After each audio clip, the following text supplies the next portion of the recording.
Book of Heaven, Volume 14, Part 5.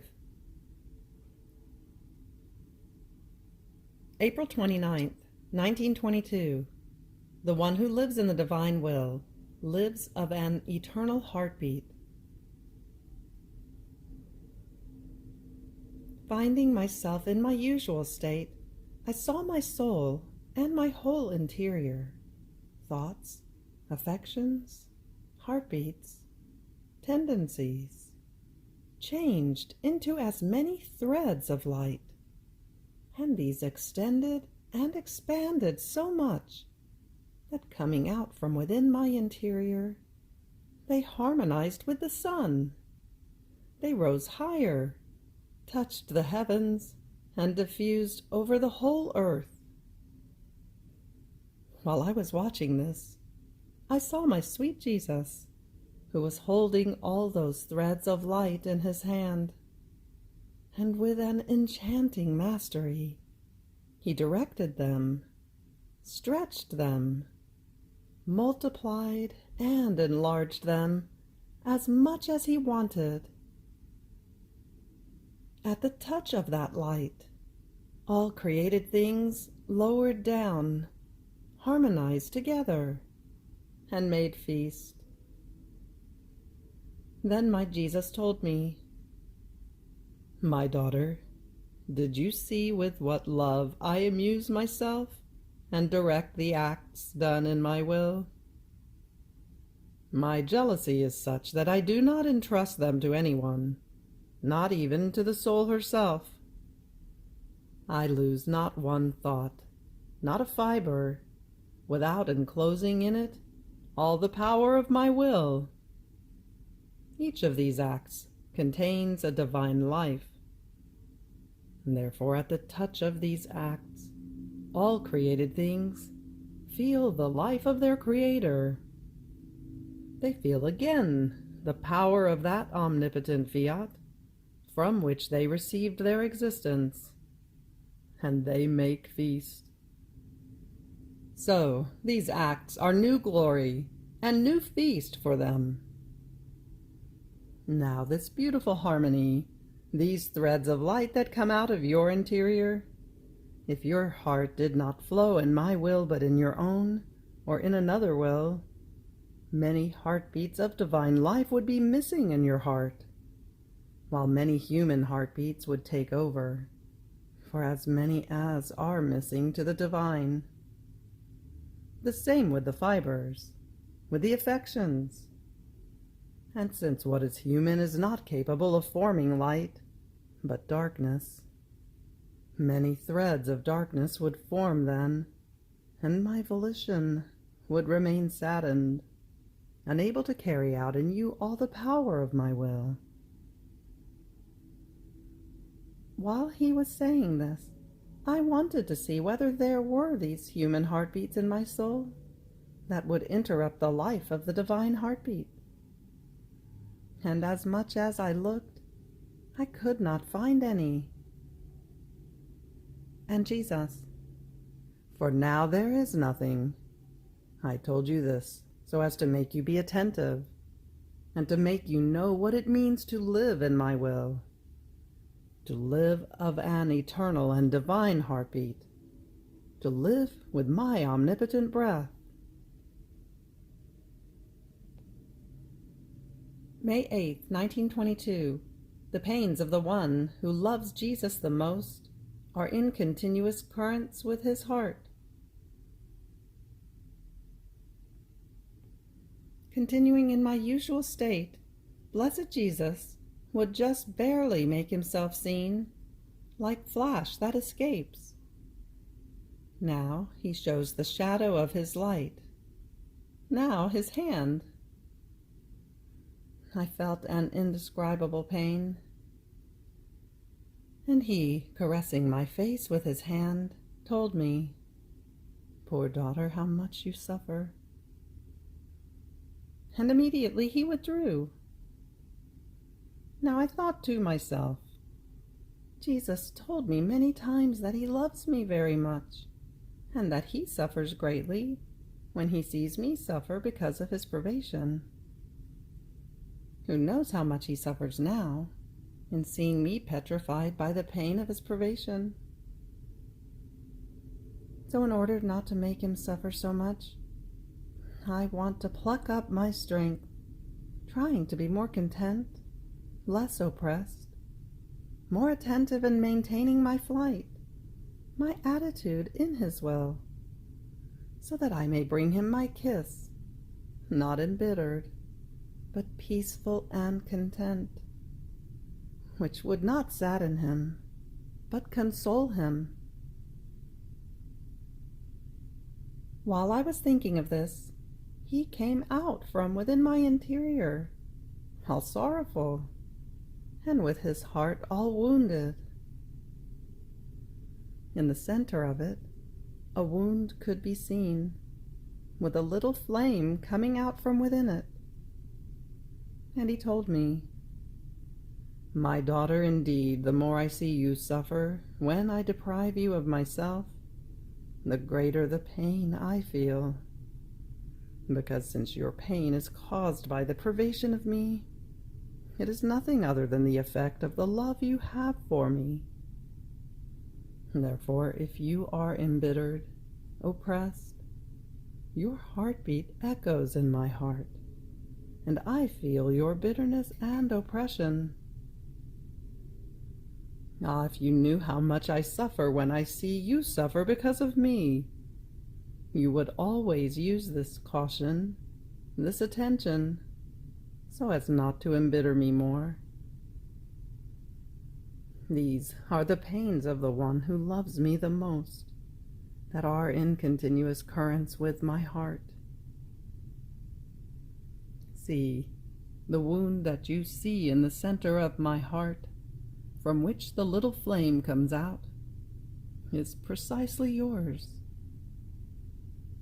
But be consoled. If it gives me highest pain, it also gives me highest love. You, however, remain calm, and I shall go forward to fulfill my justice. But I do not leave you. I shall come back often, be it even like a flash. I shall not cease to make you my tiny little visits. May 12th, 1922. The sanctity in the divine will. To do nothing of one's own, but to do what God does. I was thinking to myself, who knows in what I have offended him, that my sweet Jesus does not come according to his usual way? How can it ever be possible that without any reason, the goodness of his most holy heart, that easily overbounds toward those who love him, would resist so many calls of mine? Now, while I was thinking of this and other things, he came out from within my interior, and covering me completely under a mantle of most refulgent light, in such a way that I could see nothing but light, he told me, "My daughter, what do you fear? See, in order to keep you safe and well defended, I encircled you under this mantle of light, so that not a creature and not a thing may do you harm. And besides, why do you want to lose time by thinking that you have offended me? For the one who lives in my will, the poison of guilt has not entered.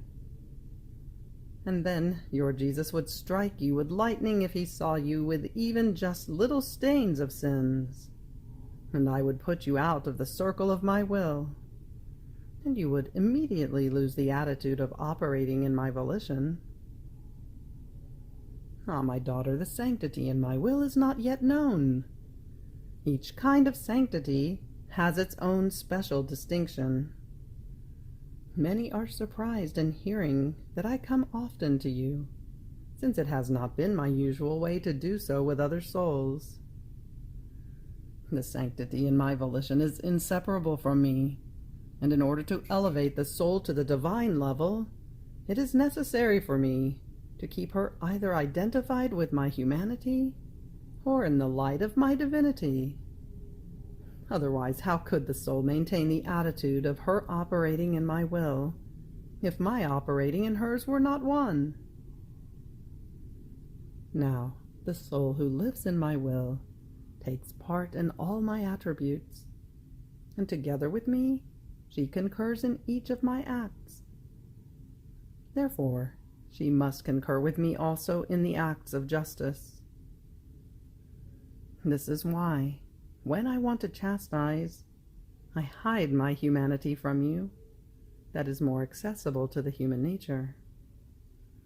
And you, at the reverberations of my humanity, feel the love and the compassion that I have toward souls, and you snatch away from me the scourges with which I want to strike them. Then, when creatures do so much as to force me to strike them, hiding my humanity from you, I elevate you into the light of my divinity, and as it absorbs you, and you delight in it, you do not feel the reverberations of my humanity, and I, remaining free, strike the creatures. So whether I manifest to you my humanity, making you concur together with me in the acts of mercy toward creatures, or I absorb you into the light of my divinity, making you concur in the acts of justice, you are always with me. Even more, when I absorb you into the light of my divinity, it is a greater grace that I give you, while you, not seeing my humanity, lament that I deprive you of myself, and do not appreciate the grace you receive. On hearing that I was concurring in the acts of justice, frightened, I said, "So, my love, now that you are striking the creatures, making their homes collapse, am I together with you in doing this? No, no, heaven forbid that I touch my brothers. When you want to strike them, I shall make myself small in your will. I shall not diffuse myself in it, so as not to take part in what you are doing. In everything, I want to do what you do, but in this, striking the creatures, never." And Jesus, why are you frightened? In my will, you cannot exempt yourself from doing what I do.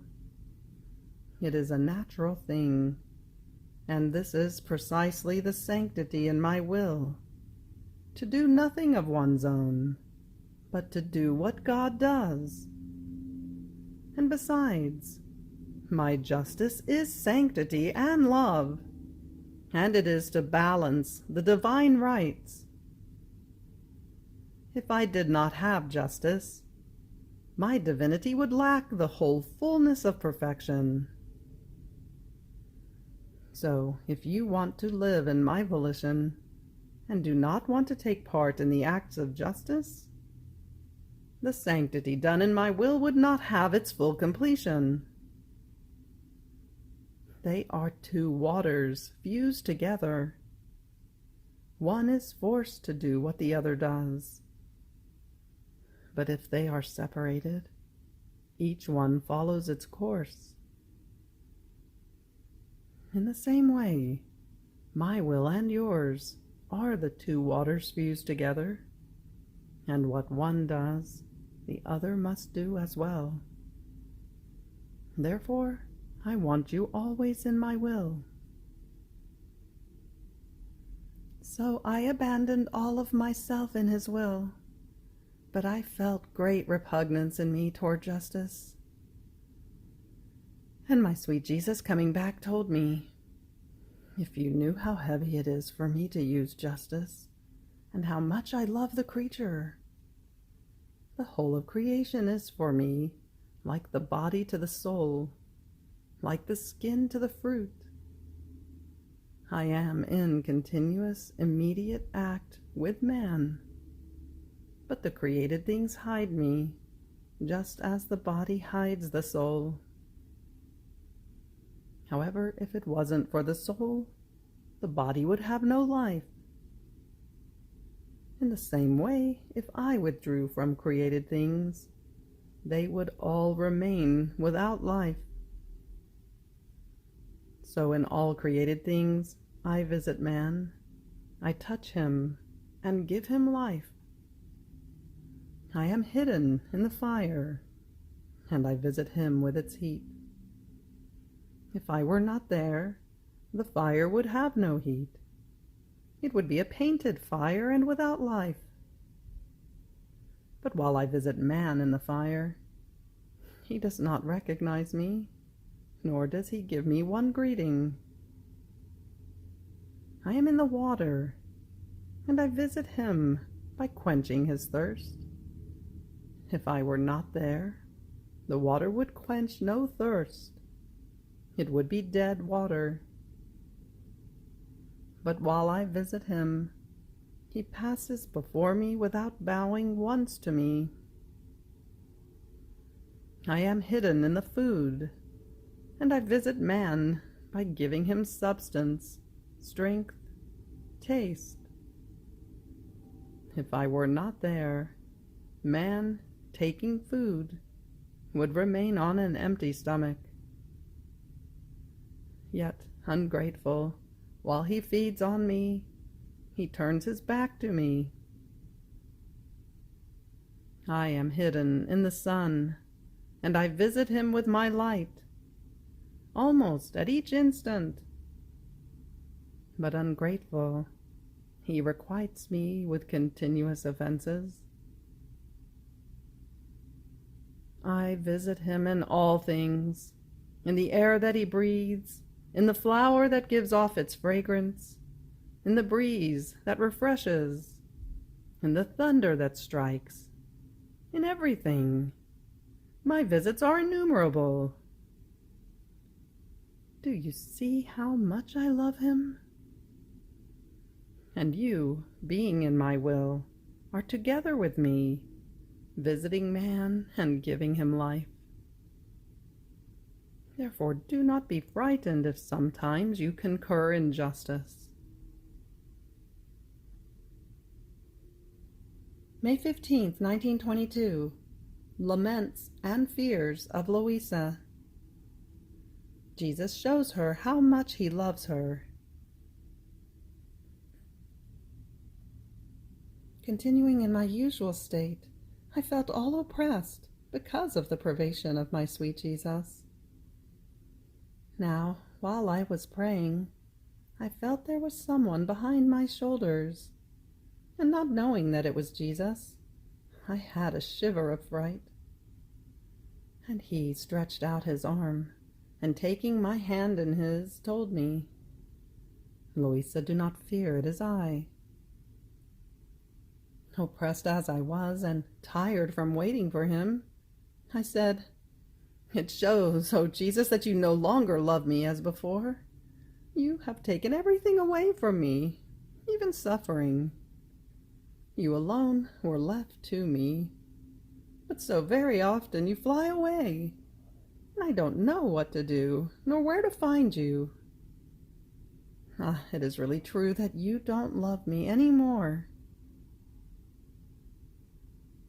And Jesus, assuming a dignified appearance, such as to strike fear, added, "You offend me by saying to me that I no longer love you as before. Mind this well, for the mere suspicion that I might not love you is for me the greatest affront. How can you say I don't love you? I don't love you? So, you hold all the graces I am giving you as a trifle?"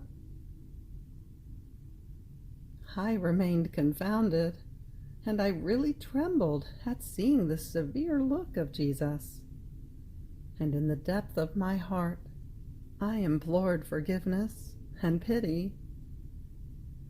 And he, softening, Promise me that you shall not say this to me any more. And to show you that I love you, I want to make you suffer, letting you share in my pains. Then, after I had suffered a little, he repeated, Now I want to show you how I love you. So he showed his heart opened, and immense seas of power, of wisdom, of goodness, of love, of beauty, of sanctity, came out from within it. And in each center of these seas it was written, Luisa, daughter of my immensity, daughter of my power, daughter of my wisdom, daughter of my goodness, daughter of my love, daughter of my beauty, daughter of my sanctity. The more I looked, the more I remained confounded. And Jesus, did you see how much I love you, and how, not only in my heart, but in all of my attributes, I carry your name written, and this name of yours, written in me, makes ever new currents of grace, of light, of love, and so forth, open toward you. Yet you say that I do not love you. How can you even suspect this? Only Jesus knows how crushed I was left, thinking that I had offended my Jesus, and even in his presence. Oh God, what pain! How awful guilt is! May 19th, 1922.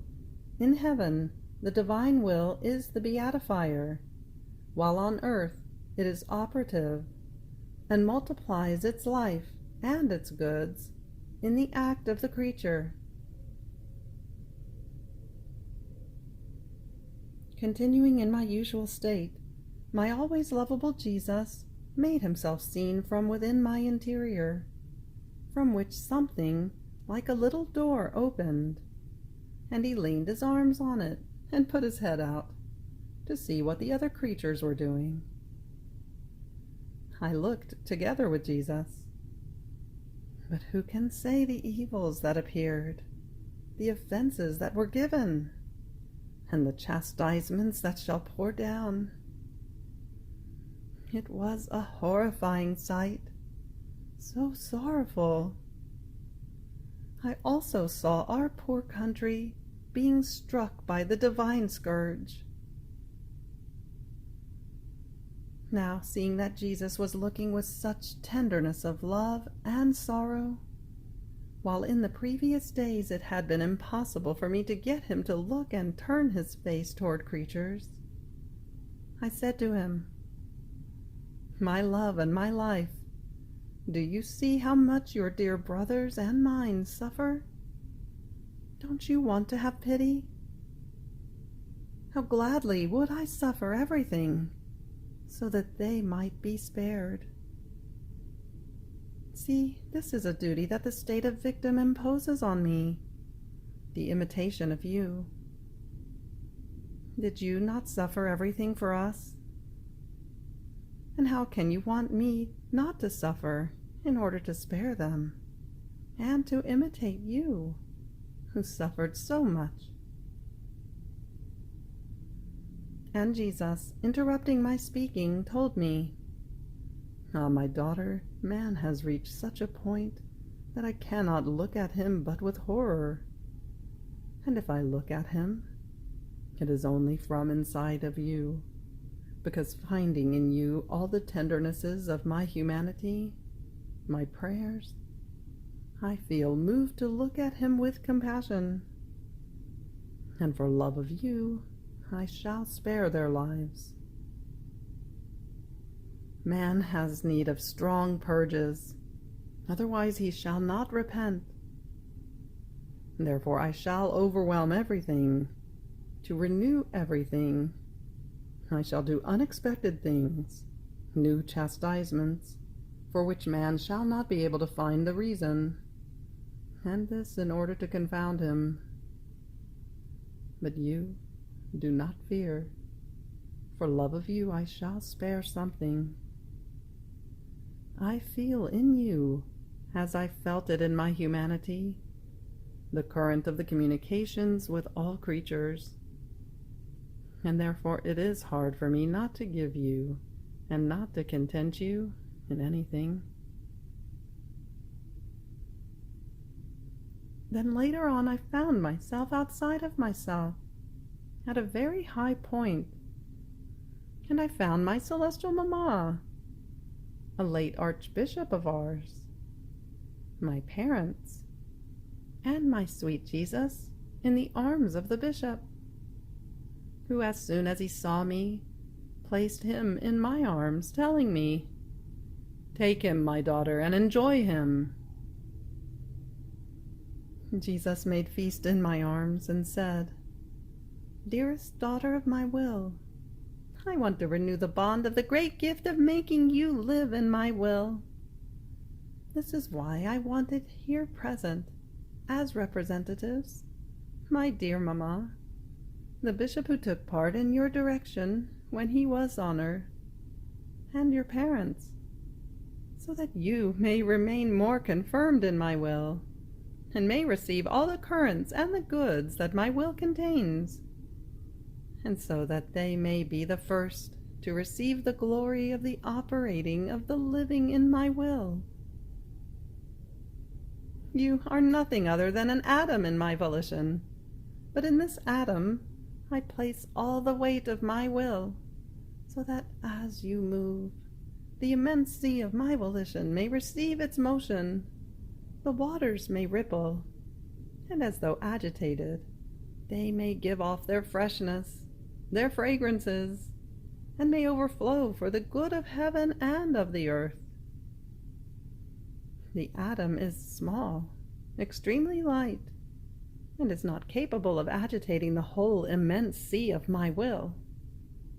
But once all the weight of my will has been placed in it, it shall be capable of everything, and you shall give me the field, in order to release from myself more divine acts. You shall be like the little stone that is cast into the font.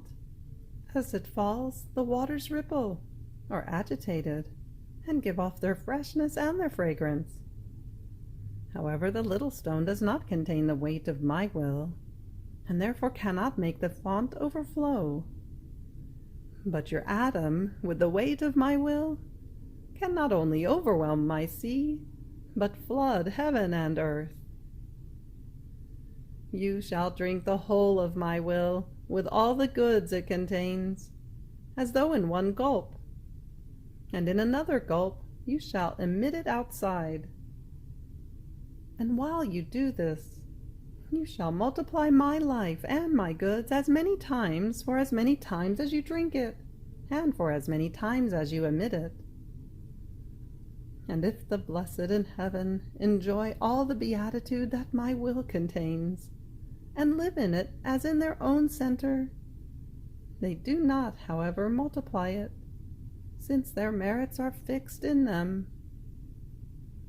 You are happier than they are, being able to multiply my life, my will, my goods. In them my will is the beatifier, in you it is operative, and I ask for your acts in order to multiply myself. When you operate, I look anxiously to see whether you operate in my will, to receive the contentment of seeing myself multiplied in your act. How attentive you should be, and let nothing escape you. May 27th, 1922. The Prevenient Act and the Actual Act. I was thinking to myself, if one act done in his will is so great. How many of them, alas, do I not let escape? And my sweet Jesus, moving in my interior, told me, "My daughter, there is the prevenient act and the actual act. The prevenient act is when the soul, from the first rising of the day, fixes her will in mine, and decides and confirms that she wants to live and operate only in my volition. She anticipates all of her acts and makes them all flow in my will. With the prevenient will, my sun rises.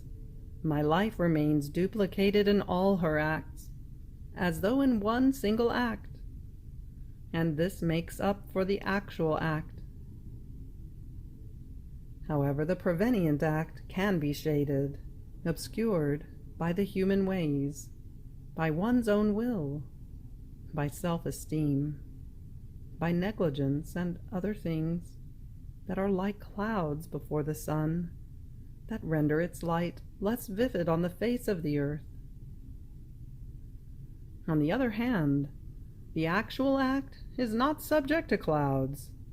On the contrary, it has the virtue of dispelling the clouds, if there are any, and it makes many other suns rise, in which my life is duplicated, with such vividness of light and heat, as to form as many new suns, one more beautiful than the other. However, both of them are necessary. The prevenient act gives the hand, disposes and forms the plane for the actual act. The actual act preserves and expands the plane of the prevenient. You have reached the end of the Book of Heaven, Volume 14, Part 5. Fiat.